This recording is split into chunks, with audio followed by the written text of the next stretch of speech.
संगुमलन कहते गिरि यत्कृपा तमाम वंदे परमानंद माधव। परम ब्रह्म जगतपालक श्री कृष्ण के परम पावन चरण कमलों में नमन करते हुए मैं विद्यालय प्रांगण में विराजमान परम आदरणीय प्रधानाचार्य जी, हमारे विद्वान एवं प्रिय शिक्षक साथियों तथा इस विद्यालय की शोभा बढ़ा रहे अत्यंत प्रिय बच्चों, यह अत्यंत हर्ष का विषय है कि कृतज्ञ राष्ट्र आज सरदार वल्लभ भाई पटेल जी भारत रत्न और लौह पुरुष के नाम से ख्याति प्राप्त उनकी जयंती मना रहा है हर्षोल्लास के साथ। बच्चों, सरदार वल्लभ भाई पटेल देश के महान स्वतंत्रता सेनानियों में एक थे और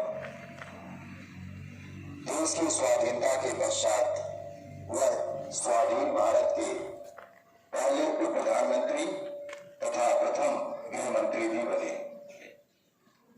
जब देश आजाद हुआ तो अंग्रेजों की कुटिल चाल के परिणाम स्वरूप उन्होंने देश का विभाजन तो कराया ही, जब पाकिस्तान नामक भूखंड अलग हुआ हमारी मातृभूमि से, इसके अलावा एक बड़ी कुटिल चाल वो यह चल गए कि यहाँ पर जो देसी रियासतें थी उनको यह उनके निर्णय में छोड़ दिया कि आप भारत में अपना विलय करें या स्वतंत्र रहें। यह निर्णय उनके ऊपर छोड़कर चले गए। बहुत अराजकता की स्थिति थी। ऐसी स्थिति में अपने अदम्य साहस और कुशल नेतृत्व के द्वारा सरदार वल्लभ भाई पटेल जी ने देश की 562 रियासतों के एक ही तरह का अद्भुत कार्य किया। इसके अलावा 3 रियासतें ऐसी थी, जूनागढ़, हैदराबाद, जम्मू और कश्मीर 562 के अलावा, जिनमें पेज और बड़ा भारी था। लेकिन उन्होंने इन दोनों को भी, इसमें हैदराबाद और जूनागढ़ को अपने नेतृत्व का विशाल परिचय देते हुए सरकारी अपनी जो सेना थी उसके दबाव के द्वारा इनका अधिग्रहण कराया और इन रियासतों का भी विलय हुआ।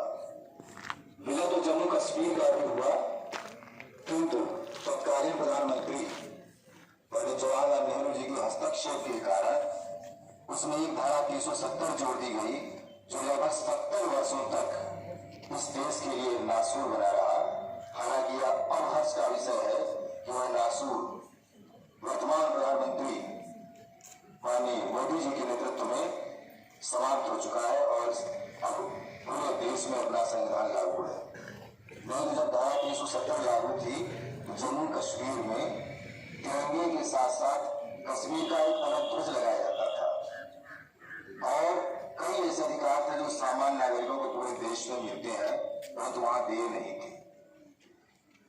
सरदार वल्लभ भाई पटेल के इस महान कार्य के कारण उन्हें लौह पुरुष की उपाधि दी गई और जब बारडोली आंदोलन उन्होंने किया तो महिलाएं उन्हें सम्मान के साथ उन्हें सरदार की उपाधि दी और तब से वह सरदार वल्लभ भाई पटेल के नाम से जाने जाते हैं।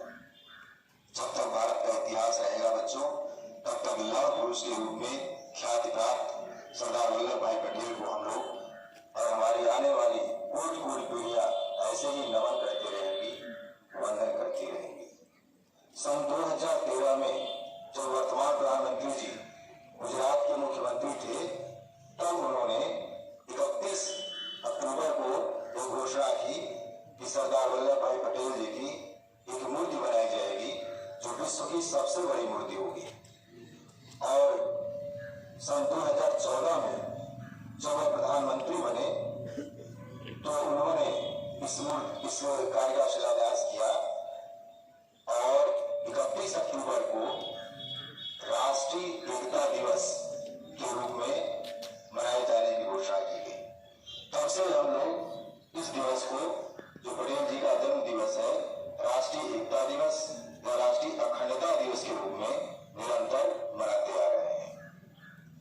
वह जो मूर्ति बनी बच्चों, उसमें देश के लगभग 5 लाख किसानों से लौह एकत्रित किया गया। 5000 मीट्रिक टन लौह एकत्रित